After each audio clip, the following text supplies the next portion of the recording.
হ্যাঁ। তাহলে বাইরে অন্য কারোর সাথে শুয়ে এসছো কেন? পাগল টাগল হয়ে গেছো নাকি? যা মুখে আসছে তাই বকে যাচ্ছ। কি উল্টো পাল্টা বকছো তুমি এসব? ও সত্যি কথা বলছো? তাহলে এটা কি? এইটা আমার পকেটে কোথা থেকে আসলো? তুমি যদি বাইরে কারোর সাথে শুতে পারো তাহলে আমি কেন না? আমি এই সব ব্যাপারে কিছু জানি না। এটা আমার পকেটে কি করে আসলো? হ্যাঁ হ্যাঁ, সত্যিটা ধরা পড়লে না সবাই এরকমই বলে। আমি তোমাকে ডিভোর্স দেবো, তুমি যাও। তোমার সত্যিটা আমি জেনে গেছি।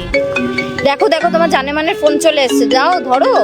এরপরে কি হয় সেটা দেখার আগে মায়ের কাছে 10 টাকা চাইলে 20 টাকা দেয়, একটা রুটি চাইলে 2টা রুটি দেয়। সেই মাকে যদি ভালোবেসে থাকো তাহলে ভিডিওটিতে লাইক করে চ্যানেলটি সাবস্ক্রাইব করো আর কমেন্টে আই লাভ ইউ মা লেখো। হ্যালো, হ্যাঁ ভাই শোন না, বলছি কালকে না পূজা চলে এসেছিল বলে কন্ডোমের প্যাকেটটা তোর রুমালের মধ্যে ঢুকিয়ে দিয়েছিলাম।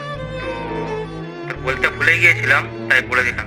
ঠিক আছে ভাই, তুই পুরো ঠিক সময় ফোন করেছিস। আর নাই আজকে যে কি হয়ে যেত শুনে নিলে। সরি না। আগে সত্যিটা যাচাই করে নেবে, তারপরে কারোর ব্যাপারে জাজমেন্ট দেবে।